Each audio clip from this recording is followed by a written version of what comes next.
எல்லோருக்கும் வணக்கம். Welcome to Vijith views. அந்த வீடியோவில் நம்ம பிக் பாஸ் தமிழ் கண்டஸ்டன்ஸ் பற்றின ஒரு அப்டேட் வீடியோ தான். வீடியோக்குள்ளே போகிறதுக்கு முன்னாடி நம்ம சேனலுக்கு நீங்கள் வந்து புதுசாக இருந்தீங்க அப்படின்னா கண்டிப்பாக சப்ஸ்கிரைப் பண்ணிக்கோங்க. வீடியோ மறக்காமல் லைக் பண்ணிக்கோங்க. இப்போ நம்ம வீடியோக்குள்ளே போகலாம்.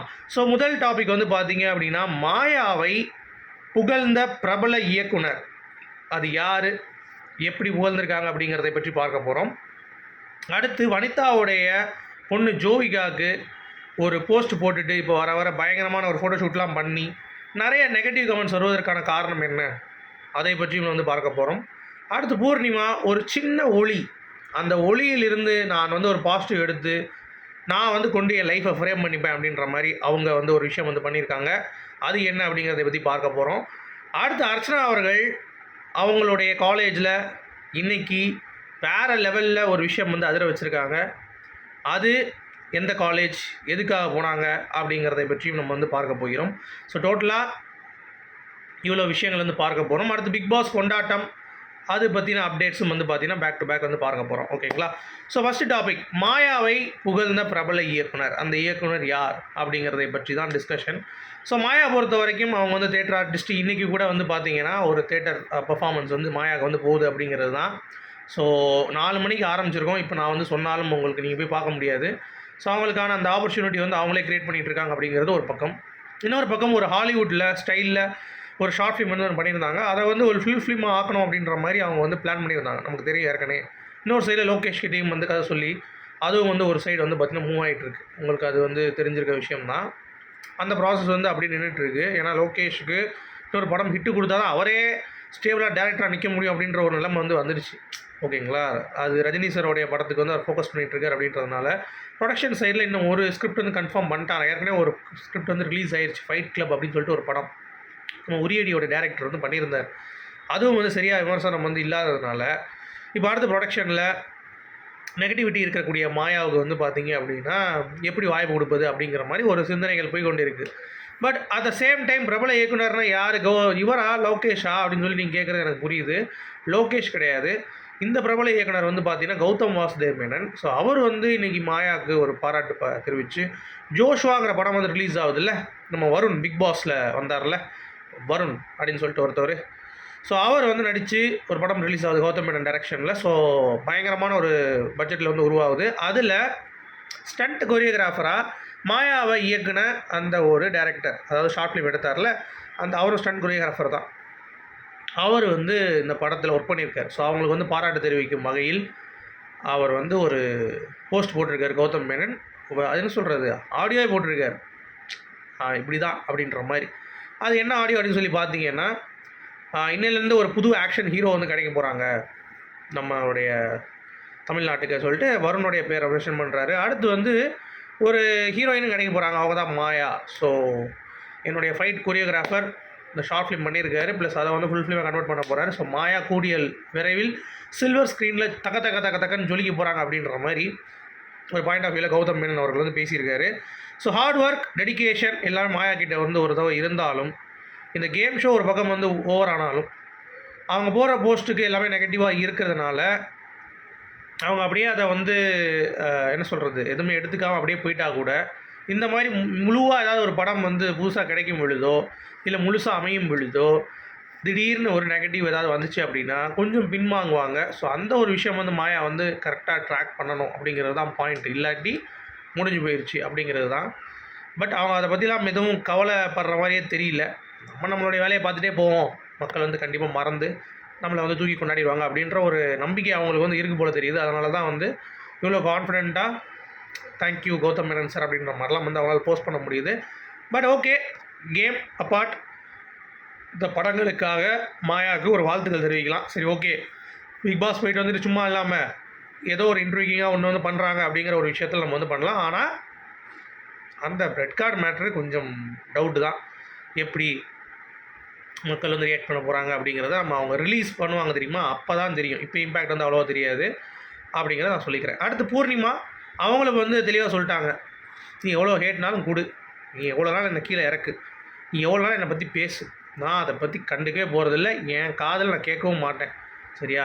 எங்கேயோ எனக்காக ஒருத்தன் வந்து சப்போர்ட் பண்ணிகிட்டு இருப்பான், அவனுக்காக நான் வந்து உழைக்கணும். அதாங்க ஒருத்தர் பாட்டு போட்டிருந்தாங்கல்ல, எழுந்தாள் தலைவி பூர்ணிமா எழுந்தது தலை கொடி பிக் பாஸினிலே அப்படின்ற மாதிரி, அந்த மாதிரி ஆட்கள் ஒரு 4 பேர் இருப்பாங்கல்ல, அவங்களுக்காகயாச்சும் நான் வந்து ஏதாவது பண்ணி நான் வந்து சரியான ஒரு பீக் வந்து வரப்போகிறேன் அப்படின்ற மாதிரி அவங்களும் வந்து ஒரு சவாலாக விட்டுருக்காங்க. ஸோ எனக்கு தெரிஞ்ச அரதி அப்படின்ற அந்த ஒரு சேனலும் வந்து நல்ல ஒரு இது போயிடுச்சு. இப்போ அவங்க வந்து படத்துக்கு கான்சன்ட்ரேட் பண்ணுறதுனால இப்போ அந்த சேனல்லே ஒரு புது பொண்ணு வந்து பண்ண போகிறாங்க. இப்போ பூர்ணிமா வந்து இல்லை, தூக்கி எறிஞ்சிட்டாங்க அப்படிங்கிறத தாண்டி அவங்களா வந்து வெளியே வந்து படத்துக்கு கான்சன்ட்ரேட் பண்ணிகிட்டு இருக்காங்க அப்படிங்கிறத நம்மளால் வந்து பார்க்க முடியுது. ஸோ அவங்க ஒரு போஸ்ட் வந்து வச்சுருக்காங்க. அதாவது பிரியங்கா சோப்ரா வந்து பார்த்திங்கன்னா சொல்கிற மாதிரி, நம்மளை எவ்வளோ பேர் ஹேட் பண்ணாலும் ஒரு சின்ன லைட் இருந்தால் போதும், அதை பிடிச்சி நம்ம அப்படியே நூல் மாதிரி ஏறிட்டே வந்தோம்னா நம்ம பாசிட்டிவாக போயிடலாம் அப்படின்ற மாதிரிலாம் போட்டிருக்காங்க. ஸோ நல்ல விஷயந்தான். பட் அவங்களுடைய ஸ்டாண்டில் அவங்க வந்து கிளியராக இருக்காங்க இப்போ வரைக்குமே அப்படிங்கிறது தான். ஸோ ரெட் கார்டு கொடுத்தது தவறு கிடையாது, ரெட் கார்டு கொடுத்தது கரெக்டு தான் அப்படின்ற அந்த ஸ்டாண்டில் வந்து ஜோவிகா, இவங்க நம்ம மாயா, பூர்ணிமா, நிக்சன் இவங்கெல்லாம் வந்து இருக்காங்க அப்படிங்கிறது பார்க்க முடியுது. இல்லை நிக்சனை விட்டுருங்க, நிக்சன் வந்து இப்படி ஒன்று பேசுவான் அப்படி ஒன்று பேசுவான், அதனால் அவனை நம்ப முடியாது. மாயா, அட்லீஸ்ட் மாயா, பூர்ணிமா, ஜோவிகா 3 பேருமே வந்து பிரதீப் ரெட் கார்டு பற்றி எதுவும் வாய் திறக்காது இருக்குது. அவங்க ஸ்டாண்டில் வந்து அவங்க கரெக்டாக இருக்காங்க, அதாவது அவங்களுடைய ஸ்டாண்டில் நிலைப்பாடாக இருக்காங்க, எங்கேயும் வந்து சரியாமல் இல்லை அது தப்பு அப்படின்னு சொல்லி எதுவும் சொல்லாமல் அது நான் எதுவுமே வாயை திறக்கலை அப்படின்ற மாதிரி சேஃபாக வந்து கேம் ப்ளே பண்ணிட்டு போயிட்டாங்க அப்படிங்கிறது தான். சரியா, ஒன்று ஐஷு மாதிரி துணிஞ்சு வந்திருக்கணும், சரியா, இல்லை ரவீனா மாதிரி துணிஞ்சு வந்து மன்னிப்பு கேட்டிருக்கணும், மீடியா பார்த்துருக்கணும். எதுவுமே பண்ணாமல் நிக்சன் வந்து அட்லீஸ்ட் நிக்சன் மாதிரியாச்சும் வந்து ஒரு இன்டர்வியூ தலையை காட்டிட்டு ஓடி இருக்கணும்.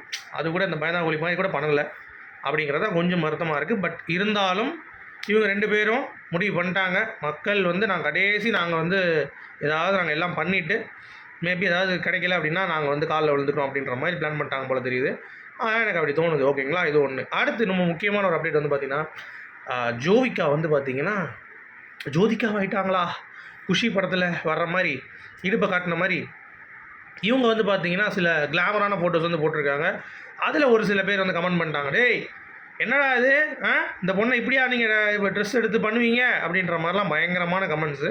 ஸோ அதுக்கு வந்து விஜயகுமார் அவருடைய ஃபேமிலி இழுத்து அவங்க பாடுற அவங்களுடைய ஒரு பொண்ணு வந்து இப்போ கல்யாணம் பண்ணி வச்சாங்க, அவங்க எவ்வளோ டீசெண்டாக வந்து அந்த பொண்ணை வந்து கல்யாணம் பண்ணி வச்சு கொண்டு போகிறாங்க, நீங்கள் இருக்கீங்க பாடுறா, இப்போ நீங்கள் இந்த மாதிரி மேக்கப் போட்டு ஆனால் ஜோதிகா ஆயிரவாளா இல்லை நயன்தாரா ஆயிரவாளா த்ரிஷா ஆயிரவாளா அப்படின்ற மாதிரிலாம் வந்து நெகட்டிவ் கமெண்ட்ஸ் வந்து ஜோதிகா வர ஆரம்பிக்குது. மற்றபடி ட்ரெஸ் ஒழுங்காக பண்ண சொல்லு அப்படின்ற மாதிரி. ஏங்க இது ஒன்றே ஒன்று புரிஞ்சுக்கோங்க, இது வந்து வனிதா பொண்ணுக்கு சப்போர்ட் பண்ணுற மாதிரி தான் இருக்கும். இது வந்து வனிதா பொண்ணை சப்போர்ட் பண்ணுறதை தாண்டி ஒருத்தவங்களோட பேஷன் என்ன அப்படிங்கிறதை தாண்டி அவங்க வந்து அதை என்ன சொல்கிறது மெனக்கெட்டு போயிட்டே இருக்காங்கல்ல. அது விஜயகுமாரோடைய மூத்த மகளோ இல்லை இளைய மகளோ அவங்களுடைய பெண் வந்து பார்த்திங்கன்னா கல்யாணம் பண்ணி கொடுக்கணும் அப்படிங்கிறது அவங்களுடைய இது. சரி, அவங்க அப்படி பண்ணிட்டாங்க, அவங்க நேர்மையாக இருக்காங்க அப்படின்ற மாதிரி இவங்க வந்து இந்த பெண்ணை வந்து இப்படி சீரழிகிறாங்க, கேவலப்படுத்துகிறாங்க அப்படின்னு சொல்லிட்டு சினிமா நடிக்கிறதெல்லாம் வந்து சீரழியுது அப்படின்லாம் கிடையாது. அது அவங்களுடைய பேஷன். ஓகேங்களா, ஜோவிகாவுக்கு முதல்ல சொல்லிட்டு இருந்தாங்க நான் நடிக்கணும் அப்படின்ற மாதிரி. ஸோ அதுக்கு தான் சில ஃபோட்டோ ஷூட்ஸ்லாம் வந்து பண்ணியிருக்காங்க அப்படிங்கிறது தான். ஆனால் அந்த ஃபோட்டோ ஷூட் பார்க்கும்போது கொஞ்சம் கொடூரமாக தான் இருக்குது, கொஞ்சம் டிஃப்ரெண்ட்டாக பண்ணியிருக்கலாம். பட் ரொம்ப கிளாமரஸாக பண்ணியிருக்காங்க அப்படிங்கிறது தான் வந்து எல்லோரும் வந்து அடித்து நூறுக்கிற மாதிரி சொல்கிறாங்க. அவங்க பண்ண ஃபோட்டோ ஷூட் மேலே தப்பு கிடையாது எனக்குலாம். பட் கொஞ்சம் வந்து கலர் கோழி குஞ்சு தலைய மாதிரி வந்து பண்ணாமல் ஒரு சாதாரண அவங்களுடைய ஹேர்லேயே வச்சு நல்லா பண்ணியிருந்தாங்க அப்படின்னா இன்னும் கொஞ்சம் நல்லா அவங்களுக்கு வாய்ப்பு கிடச்சிருக்கும் அப்படிங்கிறது தான். ஸோ அவங்களுக்கு ஏற்கனவே உங்களுக்கு தெரியும், பார்த்திபன் அவர்களுடைய படத்தில் இப்போ டீன்ஸ்னு ஒரு படம் எடுக்கிறாரு, அசிஸ்டன்ட் டைரக்டராக வந்து ஒர்க் பண்ணியிருக்காங்க. அது மட்டும் இல்லாமல் நல்ல ஒரு ஹீரோயின் ரேஞ்சுக்கு நெக்ஸ்ட் வந்து பார்த்திங்கன்னா அவங்களுடைய ப்ராஜெக்ட்ஸ் எல்லாம் வந்து டெவலப் பண்ணிகிட்டு இருக்காங்க அப்படிங்கிறத நம்மளால் வந்து பார்க்க முடியுது. ஓகேங்களா, ஸோ அவங்களுக்கான அந்த எஃபர்ட்டை வந்து நம்ம வந்து கண்டிப்பாக பாராட்ட வேண்டும் அப்படிங்கிறது தான். பட் எந்த மாதிரி எஃபர்ட் போடணும் அப்படிங்கிறத கொஞ்சம் வேறு மாதிரி ஆயிடுச்சு அப்படிங்கிறது தான் பாயிண்ட்டு. ஸோ கிளாமரில் கடைசி ஜோவிகா வந்து குதிச்சிட்டாங்க அப்படின்ற மாதிரி நிறைய இதில் வந்து வந்துச்சு. ஸோ அது ஒரு அப்டேட்டுங்க. சரியா, அடுத்து கடைசியாக அர்ச்சனா அவர்கள் இன்றைக்கி ஒரு காலேஜ் கிரஸ்சென்ட் ஒரு காலேஜ் ஆர்ட்ஸ் அண்ட் சயின்ஸாக இது கரெக்டாக என்னன்னு தெரில, அதில் வந்து பார்த்திங்கன்னா ஒரு எக்ஸ்போவில் அவங்க வந்து பங்கெடுத்துக்கிறாங்க. ஸோ அர்ச்சனா காலேஜ் ஈவெண்ட் அப்படிங்கிறப்ப நீங்கள் பாருங்கள் எப்படி இருக்கும்ன்ட்டு. சும்மா ஜாலியாக ஃபன் பண்ணி உள்ளே நிறைய பேர் உள்ளே போயிட்டு டான்ஸ் ஆடி வர்றதுக்கு இப்போ அர்ச்சனா பாட்டு போடுவாங்க. ஸோ அவங்களுடைய சிங்கிங் ஸ்கில்ஸ் நம்ம பார்த்தோம், டான்ஸும் நல்லா பண்ணுவாங்க. சரிங்களா, ஸோ பாட்டு பாடி டான்ஸ் ஆடி ஒரே கும்மாலம் தான் கண்டிப்பாக இன்றைக்கி வந்து காலேஜில் இருந்திருக்கும். ஸோ அது சம்மந்தமாக வீடியோஸ் வந்து பார்த்திங்கன்னா பேக் டு பேக் வந்து நமக்கு வரும். ஸோ வந்தோடனே நான் கண்டிப்பாக வந்து உங்களுக்கு வந்து போஸ்ட் பண்ணுறேன். ஆனால் இன்றைக்கி வந்து அதிர்ந்துருச்சு வேறு லெவலில். இன்றைக்கி அந்த காலேஜ் வந்து பார்த்திங்கன்னா அர்ச்சனாவுடைய டான்ஸில் வந்து சும்மா அப்படியே ஒரு வைப் வந்து கிரியேட் ஆகிருக்கும் அப்படிங்கிறது தான் பாயிண்ட்டு. ஸோ உங்களுடைய கருத்துக்கள் சொல்லுங்கள். மீண்டும் வேறு ஏதாவது அப்டேட்டில் நாளைக்கு உங்களோட சந்திக்கிறேன். அது வரைக்கும் குட் பை.